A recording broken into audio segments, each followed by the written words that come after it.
갈렙은 생존하니라. 아멘. 우리가 이 신앙생활을 하면서 안 된다고 생각하지만 반드시 하는 것 중에 하나가 있습니다. 그것이 무엇일까요? 그것은 원망하는 것입니다. 그렇다면 원망이 생기는 이유는 무엇일까요? 물론 여러 가지를 이야기할 수 있겠습니다. 그러나 그 근원을 보면 이 하나님의 뜻과 내 뜻이 다른 것으로 생기게 됩니다. 불만이라고도 볼 수 있습니다. 내가 생각한 바대로는 이것인데 하나님이 더한 것을 요구한다고 생각할 때 나오기도 합니다. 처음에 우리가 신앙생활을 시작하면 하나님이 우리에게 무엇인가를 좋은 것을 주시겠다는 기대가 있습니다. 그래서 하나님은 그 기대를 가지고 우리가 나아가지만 하나님은 그러나 반드시 그 자녀를 하나님의 기준까지 높이시는 분입니다. 그래서 여기에서 필요한 게 있습니다. 하나님 우리를 인도하실 때 우리에게 필요한 단 한 가지가 있는데 그것은 다른 것이 아니라 바로 믿음입니다. 믿을 것인가 아니면 내가 생각한 대로 갈 것인가. 모세에게 하나님이 가시나무 떨기에서 나타나셔서 다짜고짜 어떤 설명이나 그런 설득이나 이런 게 없이 미션을 주십니다. 하나님을 만난다는 것은 어쩌면 내가 불가능하게 여기고 있던 그 비전을 만나는 것 같기도 합니다. 모세는 처음에 하나님의 그 비전, 그 이스라엘 백성을 애굽에서 종살이하고 있었던 그 이스라엘 백성 대략 한 60만이 되는 그 민족을 이끌고 나와서 이 광야에서 예배하고 가나안 땅에 들어가라고 하는 그 미션을 모세가 처음에는 거부하려고 합니다. 그래서 그를 하나님이 나중에 보면 죽이려고 하기까지도 했습니다. 그의 아내 시보라가 이를 살펴서 다행히 그렇게 되진 않았습니다. 모세가 하나님이 우리를 부르시는 자리는 어쩌면 우리의 입장에서는 고통스럽고 죽을 것 같은 마음이 들기도 합니다. 모세가 출애굽을 하고 목회를 하는 그 모든 여정에 사실 그가 마주했던 것은 백성들의 원망이었습니다. 사실 모세가 처음 하나님을 만났을 때 했던 원망과 불만, 불평을 자신이 또 마주하게 되는 것이죠. 내가 하고 싶은 일, 그 할 만한 일을 하나님이 우리의 삶 가운데 시키시는 것이 아니라 하나님은 그 자녀를 거룩한 기준까지 높이시기 위해서 어쩌면 우리의 생각에서는 하기 어렵고 우리가 할 수도 없다고 생각하는 것을 요구하는 것처럼 느껴질 때가 있습니다. 그러나 하나님 우리 가운데 아까도 말씀드렸듯이 단 한 가지를 요구하시는 겁니다. 너가 나를 믿고 있느냐? 믿으면 갈 수 있지만 믿지 않으면 갈 수 없습니다. 그래서 믿어야만 갈 수 있는 길로 오늘도 하나님이 우리를 초대하신 줄 믿습니다. 대부분의 사람이 그래서 이스라엘 백성의 원망의 고백으로 신앙생활을 잘 시작했어도 그 원망의 고백이 나타나게 되기도 합니다. 광야에서 고기가 없다부터 시작한 이 민수기 11장의 원망이 오늘의 본문에까지도 계속해서 이어지고 있습니다. 오늘 본문의 배경은 우리가 잘 아는 대로 12명의 이 정탐꾼이 가나안을 미리 다녀와서 하나님 그 모세와 아론 앞에 보고를 하게 됩니다. 근데 그 보고가 어떤 보고였을까요? 하나님 우리에게 주신 아름다운 땅입니다. 빨리 가서 그 땅을 정복합시다. 하나님 우리에게 주셨습니다. 이렇게 말했던 사람은 단 두 사람이었고 대부분의 사람들이 10명의 사람들이 어떻게 말합니까? 우리가 메뚜기 같고 그들은 우리를 삼킬 것 같다는 보고를 하게 됩니다. 어쩌면 사람의 시선으로는 당연한 결정일지도 모릅니다. 하나님 우리에겐 재정이 없습니다. 우리에겐 인력도 없습니다. 그걸 할 수가 없습니다. 이것이 우리의 생각이고 합리적인 생각인 것 같고 전형적인 사람의 생각입니다. 그런데 믿음의 사람 단 두 사람은 이것을 다르게 반응합니다. 하나님이 우리에게 주신 땅입니다. 하나님이 반드시 우리에게 주실 것입니다. 바로 갈렙과 여호수아만 그렇게 반응하게 됩니다. 하나님은 다른 것을 보지 않습니다. 믿음 하나를 보고 있습니다. 너가 믿고 있느냐, 믿고 있지 않느냐, 그 하나를 보고 있습니다. 여러분과 저의 삶도 다른 것이 아닙니다. 주님을 믿고 끝까지 가는가, 그 하나를 하나님이 보고 계신다는 것입니다. 그래서 누가복음에 보면 이 마리아의 족보가 등장합니다. 이 마리아의 족보에 믿음의 여인이 한 4명 등장하는데요.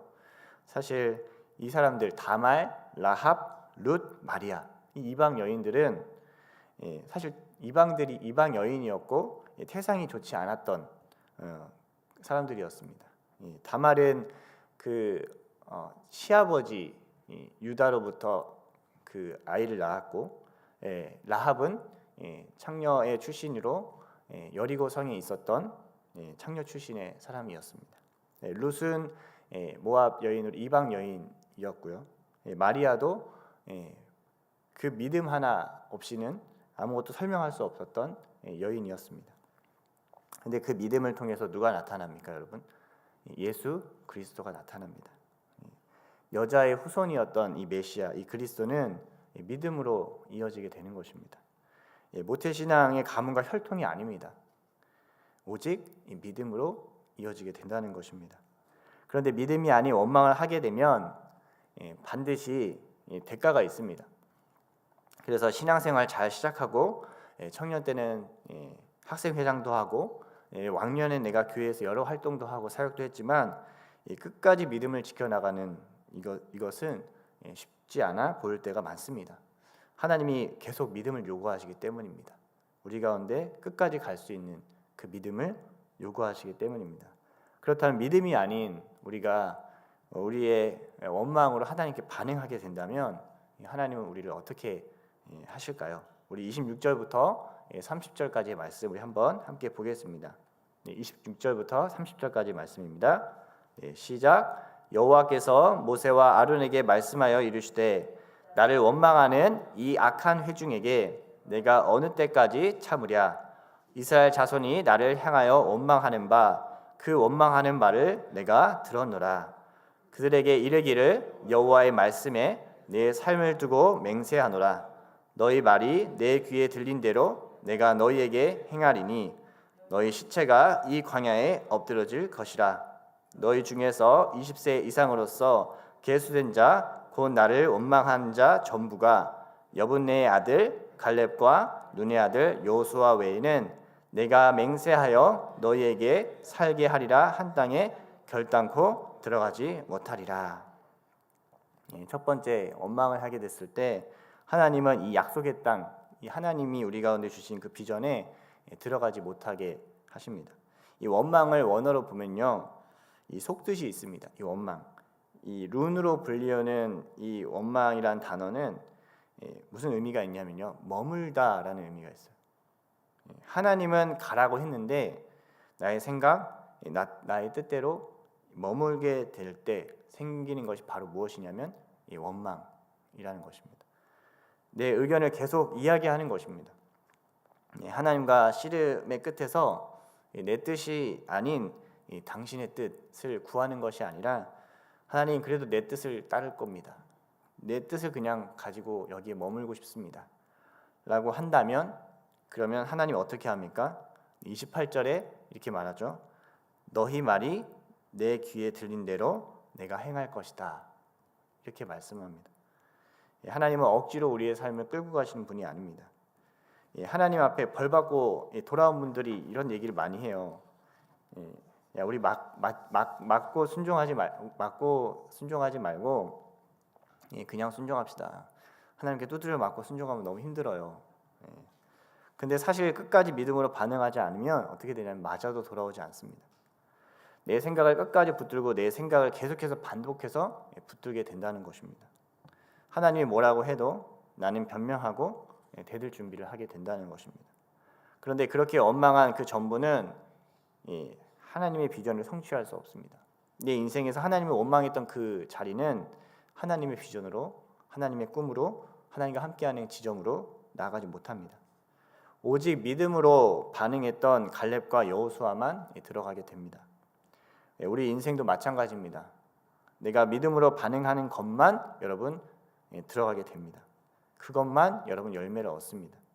내가 그렇게 반응하지 못했던 12개 중에 10개, 이 거의 8화는 이 하나님의 열매로 나타날 수가 없습니다. 그런데 이렇게 하나님 앞에 반응하지 못한 원망은 내가 못 들어가고 성취하지 못하는 것으로 끝나는 것으로만 끝나지 않습니다. 또 다른 징계가 있습니다. 그것이 무엇일까요? 우리 31절, 33절 말씀입니다. 31절부터 33절입니다. 함께 읽겠습니다. 시작. 너희가 사로잡히겠다고 말하던 너희의 유아들은 내가 인도하여 드리리니 그들은 너희가 싫어하던 땅을 보려니와 너희의 시체는 이 광야에 엎드려질 것이요 너희의 자녀들은 너희 반역한 죄를 지고 너희의 시체가 광야에서 소멸되기까지 40년을 광야에서 방황하는 자가 되리라. 다행히 하나님은 이 자녀에게 기회를 줍니다. 그러나 부모 세대의 믿음 없는 이 반응들은 이 자녀를 여러분 반드시 방황하게 만듭니다. 그래서 원망은 두 번째 이 자녀 세대를 방황하게 만듭니다. 자녀들은 끝없이 누구를 보고 있습니까? 부모를 바라보고 있습니다. 믿음으로 반응하는지 아니면 자신의 뜻대로 살아가는지를 이 아이들, 이 다음 세대들은 귀신같이 알아갑니다. 제가 유아 세대 교육을 할 때 꼭 말씀드리는 것이 있습니다. 아이들이 부모를 본받을 것입니다. 그렇기 때문에 유아 세대 할 때 우리가 이제 헌화식이라고도 표현합니다. 아이가 신앙을 고백할 수 없잖아요. 유아이기 때문에. 그렇기 때문에 부모가 신앙을 고백함으로 이 아이를 부모가 하나님 앞에 신앙으로 잘 키우겠다고 이렇게 결정합니다. 근데 그때 그래서 가장 중요한 것은 부모가 하나님 앞에 서는 것입니다. 이 아이를 잘 키우기 위해서 우리는 많은 교육기관을 알아보기도 하고 좋은 것을 주기 위해서 노력합니다. 그것은 중요한 일이지만 더 중요한 것은 내가 신앙을 하나님 앞에 지키고 있는가, 내가 하나님의 뜻대로 삶을 살아가고 있는가, 내 이 자녀들에게 하나님을 본받았다고 얘기할 수 있는가라는 것입니다. 사실 가장 중요하면서도 우리가 믿음으로 반응하지 않으면 어려운 일입니다. 코로나가 지나가면서 많은 사람들이 한 가지 우리가 아이들에게 잘못 심어준 것들이 있습니다. 그것은 무엇이냐면 건강에 문제가 있으면 예배를 드리지 않아도 된다는 것입니다. 우리가 예배가 목숨보다 소중하다라고 강단에서 외치고 이야기하지만 결국 목숨보다 소중하지 않다는 것을 자녀들에게 본을 보이고 있다면 아이들은 그것을 따라가게 된다는 것입니다. 그렇게 되면 반드시 신앙을 방황하게 되어 있습니다. 부모 세대가 믿음이 아닌 자신의 뜻대로 잘못 반응하면 자녀는 반드시 방황합니다. 부모로 인해 방황하는 것입니다. 부모 세대의 믿음 없음이 소멸될 때까지 그 이들이 들어가지를 못합니다. 그리고 그 믿음 없음을 하나님은 이 빚어낸 땅 가나안으로 드리지 않습니다. 하나님은 거룩하신 분이기 때문에 우리의 믿음 없음, 그냥 하나님 이 정도로 봐주시죠 하고 들어갈 수 있는 부분이 아닙니다. 믿음이 없이는 결단코 들어가지 못한다고 얘기합니다. 그래서 그 원망은 반드시 여러분 죽음으로 나타납니다. 내 뜻을 고집하는 반역, 이 죄는 죽어야 하는 것이기 때문에 하나님은 그 원망을, 그 믿음 없음을 들여보내지 않겠다고 얘기합니다. 우리 34절부터 38절까지 말씀도 한번 같이 읽어보겠습니다. 함께 읽겠습니다. 시작. 너희는 그 땅을 경탐한 날 수인 40일의 하루를 1년으로 쳐서 그 40년간 너희의 죄악을 담당할지니 너희는 그제서야 내가 싫어하면 어떻게 되는지를 알리라 하셨다 하라.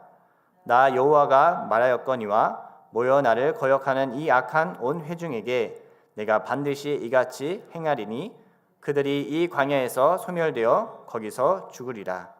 모세의 보냄을 받고 땅을 정탐하고 돌아와서 그 땅을 악평하여 온 회중이 모세를 원망하게 한 사람 곧 그 땅에 대하여 악평한 자들은 여호와 앞에서 재앙으로 죽었고 그 땅을 정탐하러 갔던 사람들 중에서 오직 눈의 아들 여호수아와 여분네의 아들 갈렙은 생존하니라. 아멘. 하나님은 반드시 나의 뜻, 그 뜻, 내 교만을 죽이십니다. 그래서 사도 바울은 날마다 자신이 죽어야 한다고 말하였습니다. 예수를 믿는다는 것은 다른 말로 말하면 내 뜻을 내려놓고 죽이는 것입니다. 마음에 안 들고 분이 나도 내 뜻을 내려놓는 것입니다. 여러분, 부자는 천국에 들어가기가 어렵다고 예수님이 말씀하셨습니다. 왜 그렇습니까? 자신의 힘으로 갈 수 없는 곳이기 때문입니다. 우리가 교회에서 풀려고 하는 여러 가지 문제들이 있습니다. 엘리베이터도 그렇고 사역도 그렇고 여러 가지 문제들이 있습니다. 겉으로 보면 돈의 문제로 보여질 때가 있고 그것이 해결되면 풀릴 것이라고 생각할 때가 있습니다. 개인의 문제도 그렇게 볼 때가 많습니다. 돈이 없으니 뭘 할 수가 없다. 돈이 없으니 사역할 수 없다. 그렇게 생각합니다. 그러나 하나님의 뜻은 결코 우리가 생각하는 돈이나 능력으로 이루어지는 것이 아닙니다. 단 하나, 믿음 하나가 남는 것입니다. 오직 의인은 믿음으로 말미암아 살리라 함과 같으니라. 믿음을 지킬 때 우리는 구차하지 않게 됩니다. 믿음을 지킬 때 우리는 하나님의 약속, 그 비전의 성취를 맛보게 될 줄 믿습니다. 우리에게 하나님은 우리가 하나님 앞에 꿈을 주시기를 기도합니다. 그러나 한 가지 더 구하는 것은 그 꿈을 믿음으로 지키는 것입니다. 가나안 땅 들어가겠다고 했을 때 사실 우리들의 상황을 보면, 이 환경을 보면 흔들리기가 쉽습니다. 저는 이제 청년들 연애 이제 강의할 때가 있거든요, 가끔. 근데 그럴 때 강의라기보다는 어쨌든 얘기할 때가 있습니다. 그러면 꼭 당부하는 것이 있습니다. 그것이 무엇이냐면 연애는 짧게 하고 결혼을 빨리 해라, 이렇게 얘기합니다. 사실 결혼하는 것이 결정하는 것이고 결단하는 것이기 때문에 그렇습니다.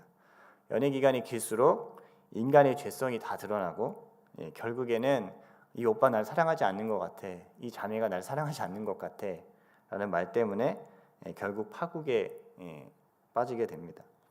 믿음으로 반응해야 하는 문제를 내 생각이나 내 마음으로 정탐하려는 게 많아질수록 여러분요, 이 원망의 시험에 빠지게 됩니다. 그리고 원망은 원망을 낳고 나를 고립시키게 됩니다. 원망을 계속 내 뜻과 내 자리를 지키는 것이라고 아까 말씀드렸습니다. 그러면 하나님이 구원한 그 자리에서 오히려 나는 고립되고 나를 더 어렵게 만들 수 있다는 것입니다. 우리는 하나님의 은혜로 말미암아 구원의 그 여정을 시작합니다.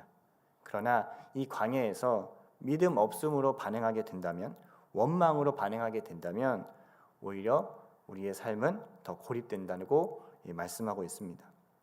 오늘 하루도 여러분, 나를 둘러싼 원망의 소리, 이 불평의 소리, 나의 감정에 머물고 싶은 마음을 여러분 내려놓고 믿음의 눈을 들어 주님이 주시겠다고 했으니 정복하고 다스리는 그 믿음의 결단이 우리 가운데 있기를 축복합니다.